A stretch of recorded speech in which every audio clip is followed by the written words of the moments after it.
नमस्कार। पिछले दिनों कतर ने जासूसी के आरोप में गिरफ्तार किए गए 8 पूर्व भारतीय नौसेना अधिकारियों को रिहा कर दिया।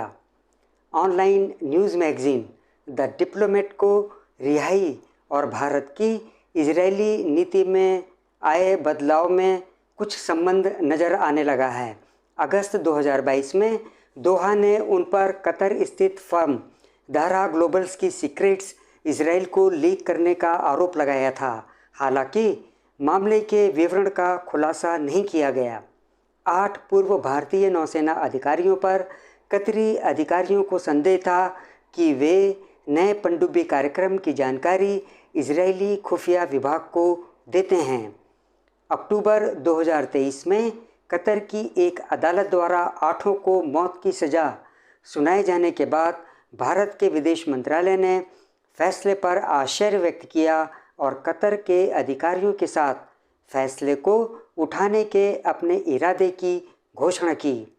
इस सप्ताहांत कैदियों की रिहाई बताती है कि भारत ने पर्दे के पीछे अनथक प्रयास किया होगा। अंतर्राष्ट्रीय online news magazine the diplomat ने इस कथित जासूसी मामले का विश्लेषण करते हुए लिखा है कि यह गाथा किसी जासूसी थ्रिलर के लिए एक पटकथा जैसी प्रतीत हो सकती है, लेकिन ये पिछले कुछ महीनों में भारत की मध्य पूर्व नीति और खासकर इजराइल नीति में नाटकीय बदलाव के बीच सामने आई है। द डिप्लोमेट ने कहा कि अक्टूबर में गाज़ा में युद्ध की शुरुआत में भारत ने 2 स्टेट सॉल्यूशन की बात दोहराते हुए इजराइल के लिए समर्थन व्यक्त करने में जल्दी की थी। बहरहाल जैसे जैसे गाज़ा में इजराइल का अभियान जारी रहा, नई दिल्ली का धैर्य कमज़ोर होता गया। नवंबर 2023 में भारत ने संयुक्त राष्ट्र के एक प्रस्ताव के लिए अपना समर्थन व्यक्त किया, जिसमें वेस्ट बैंक में इजरायली बस्तियों की निंदा की गई थी और दिसंबर में गाज़ा में तत्काल युद्ध विराम के आह्वान वाले प्रस्ताव के लिए इसी तरह का समर्थन दिया था। द डिप्लोमेट का कहना है कि भारत ने किसी भी तरह से इजराइल को नहीं छोड़ा है, लेकिन जिस तरह इजराइल का सहयोगी अमेरिका उसके प्रति बेहद समर्थक रुख अपनाता है, भारत उससे काफ़ी दूर है, जिससे पता चलता है कि इजराइल के प्रति भारत का दृष्टिकोण लचीला है।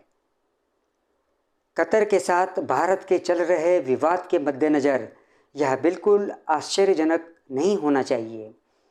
भारत कतर विवाद दर्शाता है कि मध्य पूर्वी देश, विशेष रूप से अरब दुनिया, इजराइल और भारत के बीच संबंधों के प्रति कुछ हद तक संवेदनशील हैं, खासकर सैन्य से सैन्य संबंधों के बारे में।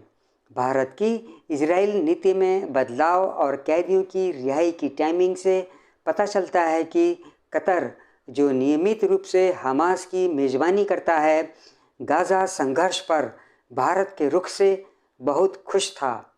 दोहा और नई दिल्ली के बीच का विवाद और फिर इसका समाधान दर्शाता है कि इजराइल के साथ भारत के संबंध अन्य क्षेत्रीय देशों के साथ उसकी साझेदारी को गंभीर रूप से प्रभावित कर सकते हैं।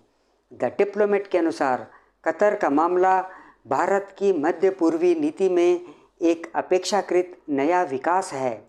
ईरान जैसे अन्य प्रमुख सहयोगियों ने अधिक से अधिक यह अपेक्षा व्यक्त की है कि भारत फिलिस्तीन में शांति की दिशा में काम करेगा, लेकिन ईरान ने कहीं से भी ऐसे संकेत नहीं दिए कि इजराइल के साथ भारत के रिश्ते ने तेहरान और नई दिल्ली के बीच अच्छे संबंधों में बाधा उत्पन्न की है। कतर इस क्षेत्र में भारत का सबसे महत्वपूर्ण सहयोगी नहीं है, लेकिन इसका मतलब ये कतई नहीं है कि हालिया तनाव से सबक नहीं सीखा जाना चाहिए। नई दिल्ली भाग्यशाली रही है कि इजराइल और ईरान दोनों का करीबी रणनीतिक साझेदार होने के बावजूद भारत को अन्य क्षेत्रीय देशों से इजराइल के साथ अपने संबंधों को लेकर व्यापक प्रतिरोध का सामना नहीं करना पड़ा। भारतीय राजनयिकों को यह समझना पड़ेगा कि ये नियम का अपवाद है, नियम नहीं।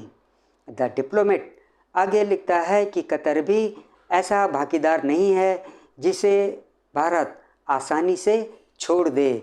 गौरतलब है कि क्षेत्रीय बुनियादी ढांचा परियोजना में भारत के साझेदार ईरान ने इच्छा व्यक्त की है कि क्षेत्र के लिए भारत की इस परियोजना में दोहा का स्वागत किया जाए।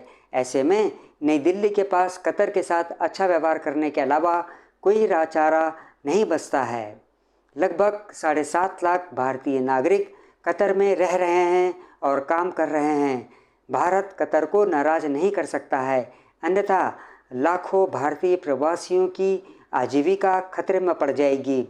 लेख के अंत में कहा गया है कि इसका मतलब ये कतई नहीं है कि भारत सभी पक्षों के साथ अच्छे संबंध बनाए नहीं रख सकता है। आज के इस अंक में बस इतना ही। आपसे अनुरोध है कि आप मेरे इस चैनल से जुड़े रहिए और इसे सब्सक्राइब भी कर लीजिए। जय हिंद।